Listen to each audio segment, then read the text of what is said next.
Halo Coffee Lovers, kita ketemu lagi. Hari ini kita ada di Nims Cafe namanya. Kenapa Nims Cafe? Jadi panjang sejarahnya kenapa ada Nims Cafe itu. Di dalam itu bukan cuma ada coffee shopnya, tapi ada Japanese food, ada Western food, ada juga mie Acehnya loh. Jadi lu semua harus ikutin gua ke dalam. Kita nanti review makanan juga sama temen gua 2 orang. Oke, ayo masuk ke dalam.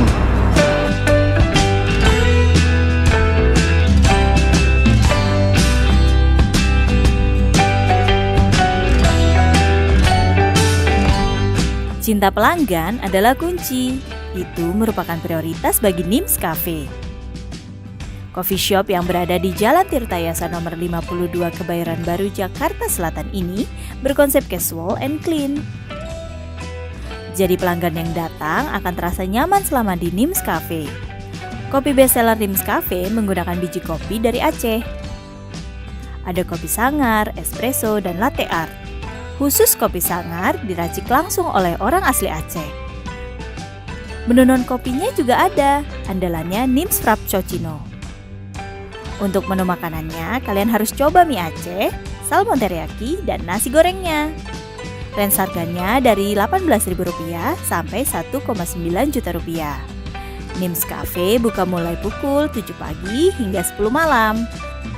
Bagi kalian yang ingin memesan dari rumah, bisa langsung pesan melalui aplikasi online. Salam Kopi Indonesia, Sobat Coffee Times.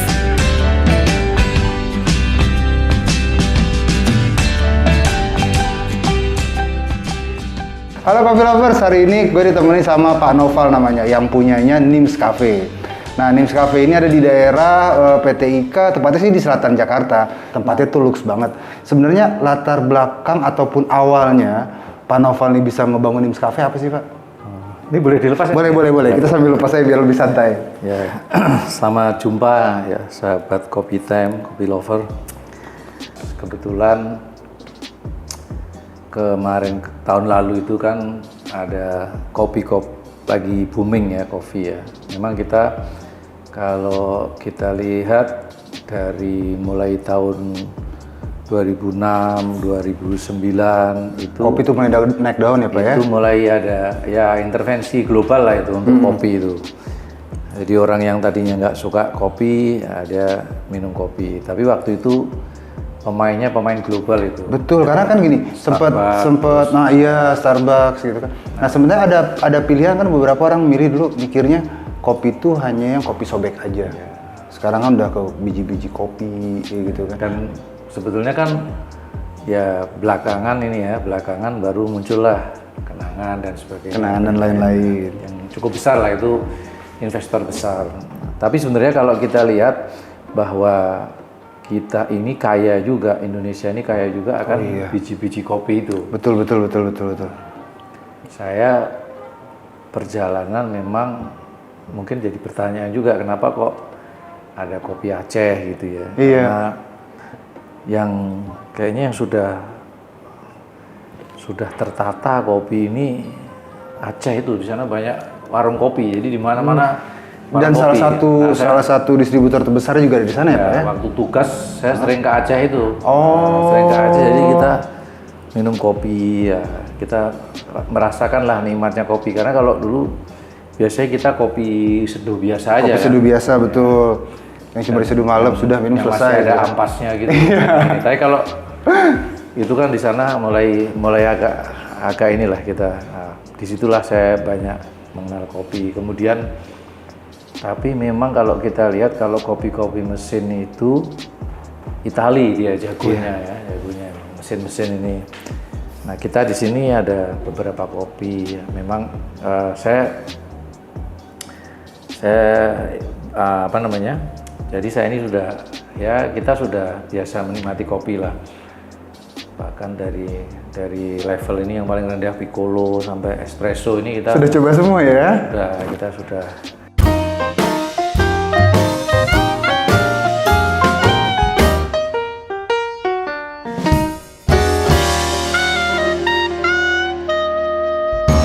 Kalau kopi itu sakit mah, tapi pengalaman saya kok nggak ada yang dulu kita. Nggak ketemu yang kayak gitu-gitu, image-image orang seperti itu ya?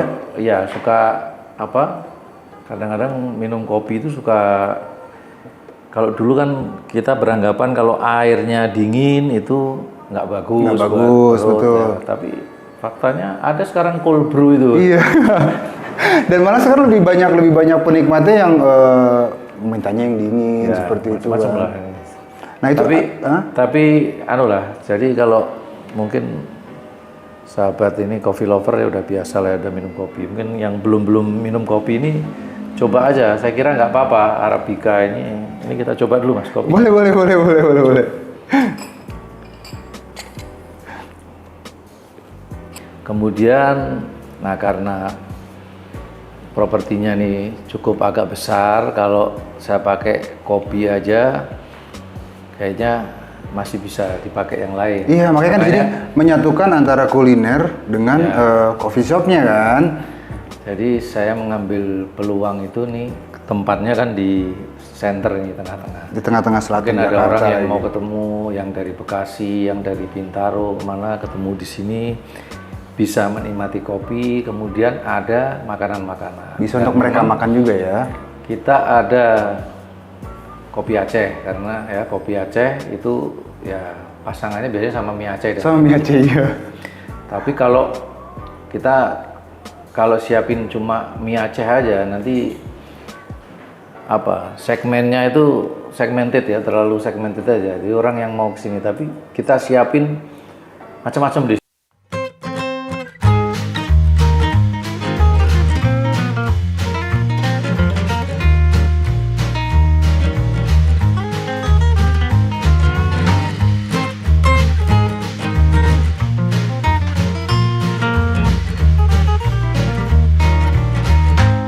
Jadi mungkin dibilang juga tanpa konsep. Konsepnya apa ya? Tanpa konsep ini. Iya, konsepnya. dan menyatukan antara kopi Aceh, terus kopi yang global juga dengan Japanese food itu, itu awal pemikiran bisa ke arah sana dari mana sih Pak? Ya kita kan punya tempatnya agak besar.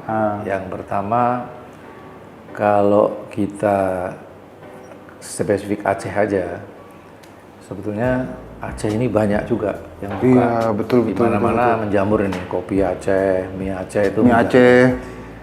Nah, kemudian kita harapkan orang-orang itu bisa datang ke sini dan dia bisa mencoba beberapa makanan. Makanya kita banyak juga yang pengunjung ini yang tiap hari di sini terus. Oh gitu, karena udah Bisa lihat, ya makanannya dia geser. Sehari ini makan mie Aceh, besok makan nasi goreng, besok lagi ke Jepang. Dia mencoba semua lagi produknya, makan Pak, ya? steak, ya.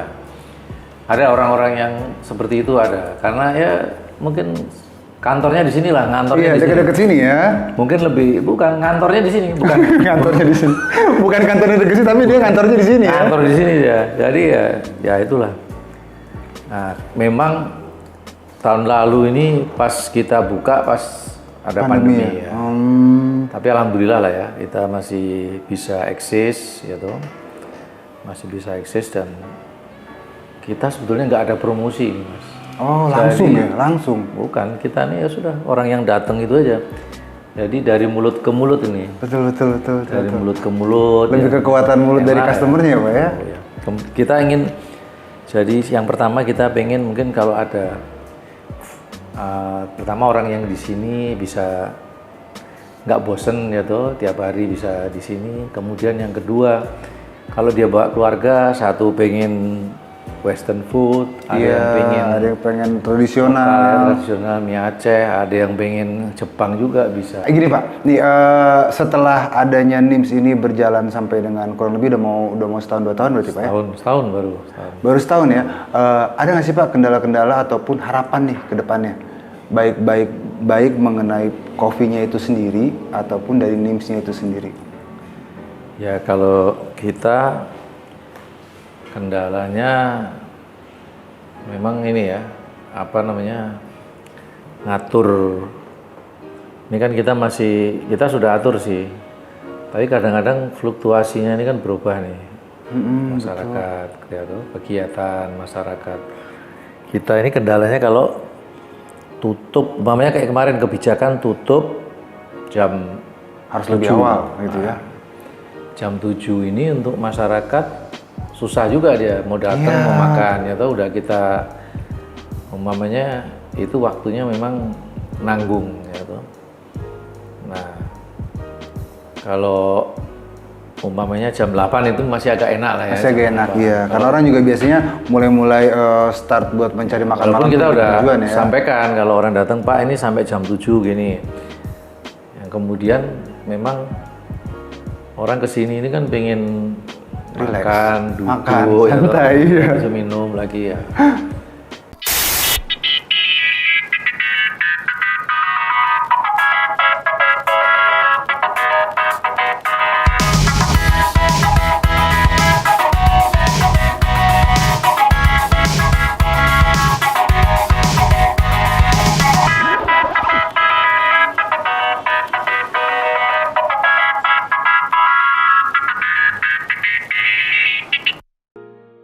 Saya pertama kali saya suka kesini itu tempatnya, Pak. Tempatnya kayak Tempatnya tuh nyaman, kita mau santai, oke.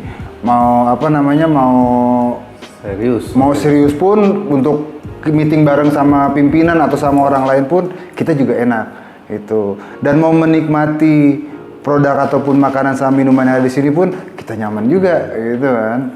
Memang kita barangnya bukan ini ya, bukan barang yang mewah-mewah juga. Artinya ada kan tempat-tempat itu dia ada tempat yang mewah, Khusus VIP-nya. Ya, untuk ini kita nggak, udahlah kita casual aja lah gini, casual. Jadi memang banyak sih yang ngasih saran, wah ini dibikinin ini biar buat foto gini-gini. Udahlah kita ini bukan jual tempat foto saya bilang. Pokoknya jualannya makanan. Jual makanan. Iya, karena kan ada kalau anak milenial sekarang kan di mana dia nongkrong, di situ dia foto. Di mana dia nongkrong, di situ dia snapgram ataupun dia bikin video gitu kan. Pasti seperti itu ya. Kemarin juga pas ngobrol kesini tempatnya enak banget gitu kan. Nah, terakhir nih Pak, untuk pesan nih Pak, pesan sama kesan untuk beberapa anak muda ataupun orang-orang yang mau ngebangun usaha kuliner maupun usaha coffee shop, ada nggak sih Pak? Ya ada. Jadi gini, memang kalau ini kan kita pandemi ini ya ini pelajaran lah buat kita. Ini sementara kayak teman-teman kita yang di Bali kan susah nih, nggak bisa. Betul. Karena ya kembali lagi dia bergantung pada tourism ya toh. Nah sekarang ini dengan pandemi ini kan agak berubah. Nah kalau Jakarta ini masih tertolongnya apa? Tertolongnya ya memang kalau kita lihat pergerakan ini sudah turun. Nah, ini kan sama juga nih kalau kita buat model itu kalau transport itu kan kita ada model nih origin, destination. Kalau makan ini kan orang perlu makan. Cuma kalau dalam pandemi seperti ini dia mungkin nggak mau cari makan yang mahal-mahal banget ya toh. Nah, tapi juga ada orang yang pengen save, mungkin dia mau makan cari tempat yang sepi, nah macam-macam lah. Nah kita harus tahu bahwa kira-kira kebutuhan masyarakat tuh di mana, kita masuk ke segmen mana gitu loh. Ini yang jadi kita harus read the target tadi, targetnya apa gitu. Kalau kita mau bisa saja kita turunkan kelasnya, tapi kita kejar volume. Betul. Gitu. Atau juga kalau sekarang ini kan kebutuhan yang meningkat itu malah justru kebutuhan bahan baku. Iya. Contoh mungkin seperti supermie segala itu sekarang tambah tinggi. karena orang nggak keluar ya toh. Betul. Mungkin kebutuhan beras dan sebagainya. Sebetulnya kan sama ini, demand-nya kan sama. Orang masyarakat ini kan butuh makan ya toh. Kalau makan, minum butuh. Nah, tinggal kita mengemasnya kemana. Kalau kita mau cari yang high end ya mungkin ya harus yang high end berarti targetnya siapa gitu. Dan mungkin strategi-strategi ini perlu juga promosi apa itu. Cuma jangan sampai Timpang. promosi 3 bulan terus Habis itu hilang. banyak yang Iya karena banyak gini, kuliner-kuliner maupun kayak coffee shop sendiri aja nih Pak nih. Kita jalan 100 meter udah ketemu lagi. ya sekarang Ya kan? banyak emang. Yang buka banyak, yang tutup pun banyak. Gitu kan. Nah tinggal menjaga gimana kualitas dari si produk itu sendiri yang mau kita jual. Berarti seperti itu ya Pak jatuhnya ya. Ya produknya harus dijaga itu. Mutunya itu mutu, yang pertama mutu ya. Memang banyak juga bener, ada yang tutup di sini, barang-barangnya dijualin murah, orang beli lagi, buka lagi ya kan itu makin banyak karena bisa dibilang kan boomingnya itu bukan terlambat sih Pak. Jadi booming itu kayak memang Saya tuh setelah beli mesin kopi ini baru buka, ada yang nawarin ini mesin kopi mau jual murah, ini mau jual murah, waduh. Tapi udah kalau diturutin nggak ada habisnya Pak ya. bukan udah kadung beli. Ya udah Pak, kalau gitu terima kasih atas waktunya Pak Noval. Teman-teman jangan lupa nanti buat mampir ke IG-nya Nims Cafe juga. Jangan lupa juga buat mampir ke sini, nanti alamatnya, Instagramnya maupun beberapa produknya akan kita review di IG kita juga ada nanti. Jangan lupa juga follow dan subscribe. Next kita ketemu lagi. Yang pasti ikutin terus liputan ini sampai dengan selesai. Oke, bye.